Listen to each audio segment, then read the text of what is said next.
Iran और Israel America के बीच में चल रहे युद्ध का असर अब भारत पर भी देखने को मिल रहा है। हालांकि हमारे देश पर किसी प्रकार का ना तो कोई अटैक हुआ है, ना ही कोई असुरक्षा जैसी स्थिति है, लेकिन अफवाहों के बाजार ने भारत में भी इस युद्ध का असर ला दिया है। जब से अमेरिका, इजराइल और ईरान के बीच में युद्ध चल रहा है, उसके बाद से तमाम प्रकार की अफवाहें हमारे देश में भी चल रही है। लेकिन इसी के चलते पिछले 2 दिन से जो अफवाह चल रही है कि इंडिया में फ्यूल क्राइसिस आ सकता है, तो लोगों ने पेट्रोल पंप के बाहर भीड़ लगाना शुरू कर दी है। लोगों का ऐसा मानना है कि जिस तरीके से भारत में 50% जहां से क्रूड ऑयल आता था, वो रास्ता ईरान ने ब्लॉक कर दिया है, तो आने वाले दिनों में भारत में भी पेट्रोल और डीजल के भाव बढ़ सकते हैं या फिर फ्यूल क्राइसिस आ सकता है। तो ऐसे में लोगों ने पहले से ही इंतजाम करने शुरू कर दिए हैं। वहीं दूसरी तरफ आज भारत के विदेश सचिव विक्रम मिस्री ने ईरान के सुप्रीम लीडर खमेनेई को श्रद्धांजलि दी है। वहां दूतावास जाकर के उनकी जो पुस्तिका थी, शोक पुस्तिका, उस पर साइन किए हैं। इससे यह साफ जाहिर है कि जिस तरीके से खमेनेई की मृत्यु हुई है, उसके बाद से उनके शोक की लहर पूरे विश्व भर में है।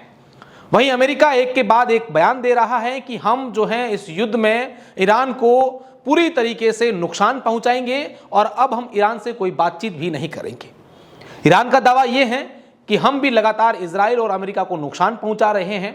अगर आज की बात करें तो अबू धाबी में भी एक ड्रोन का मलबा गिरा, जिसमें पाकिस्तान और नेपाल के 6 लोग घायल हुए। इससे पहले पाकिस्तान में जो अमेरिकी दूतावास है, वहां पर भी विरोध प्रदर्शन और इस प्रकार का हंगामा हुआ था, जहां पर 20 लोग से अधिक लोगों की मौत हुई थी। ये तमाम प्रकार की युद्ध की जो बातें हैं, इस वीडियो में हम लोग ये समझने की कोशिश करेंगे कि ईरान, इजराइल और अमेरिका के बीच में युद्ध चल रहा है, इस युद्ध का भारत पर क्या असर होगा। क्या पाकिस्तान और भारत के बीच में युद्ध जैसे हालात फिर से देखने को मिलेंगे? क्या ये तीसरे विश्व युद्ध की आहट है? तमाम बातों को समझते हुए पहले हम ये समझने की कोशिश करेंगे कि इजराइल और अमेरिका ने मिलकर के ईरान पर हमला क्यों किया है और आज 6 दिन से चल रहे इस युद्ध में अब तक क्या क्या हुआ है। दरअसल अमेरिका का मानना है कि ईरान जो है वो परमाणु बना रहा है, जिससे पूरे विश्व में अशांति फैल सकती है, कभी भी ये न्यूक्लियर अटैक कर सकता है। लेकिन ईरान का ये कहना है कि हम किसी प्रकार के इस प्रकार ऐसे परमाणु का जो है वो निर्माण नहीं कर रहे हैं जिससे विश्व में अशांति फैले या विश्व को नुकसान हो। ये हम हमारे मेडिकल परीक्षण के लिए न्यूक्लियर जो है वो बना रहे हैं। अब जब 28 फरवरी को जब ये युद्ध शुरू हुआ, तो उसके बाद से अब तक 6 दिन में क्या क्या हुआ है। अमेरिका और इजराइल ने ईरान पर बड़ा जॉइंट हमला शुरू किया था 28 फरवरी को। ट्रंप ने इसे ऑपरेशन एपिक फ्यूरी नाम दिया था। इस दौरान ईरान ने इजराइल और खाड़ी देशों में अमेरिकी ठिकाने पर भी जो है मिसाइलें दागी थी, जिसमें यूएई भी शामिल था और ऐसा बताया जा रहा है कि दुबई में भी उसी दिन हमले किए गए थे।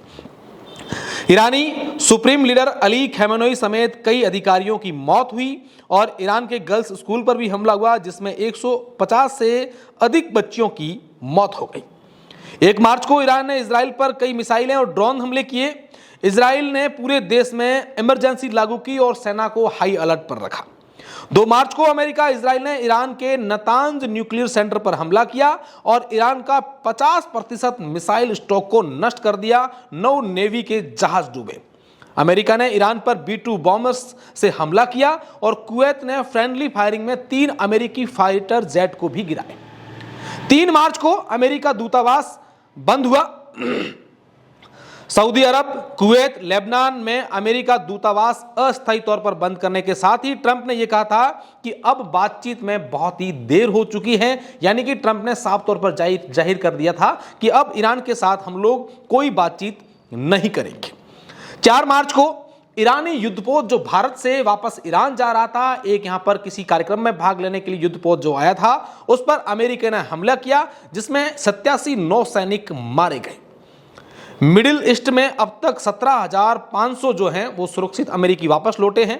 अली खमेनेई का शोक समारोह जो है उसको स्थगित कर दिया गया 4 मार्च को और सऊदी अमेरिकाओं की रास तनुदा रिफाइनरी पर दूसरा ड्रोन हमला हुआ है और इस जंग में अब तक 1045 लोग मारे गए हैं।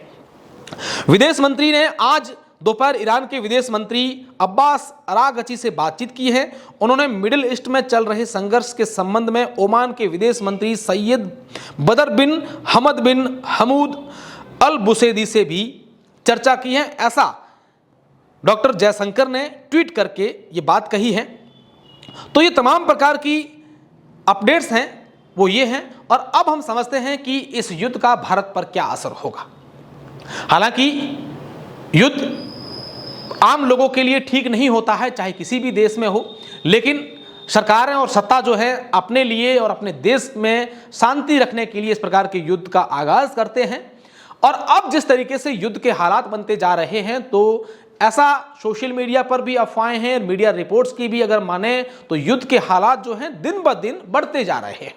तो कहीं ना कहीं यह कहा जा सकता है कि यही हालात इसी तरीके से आगे बढ़ते गए तो तीसरे विश्व युद्ध होने में जो है वो समय नहीं लगेगा।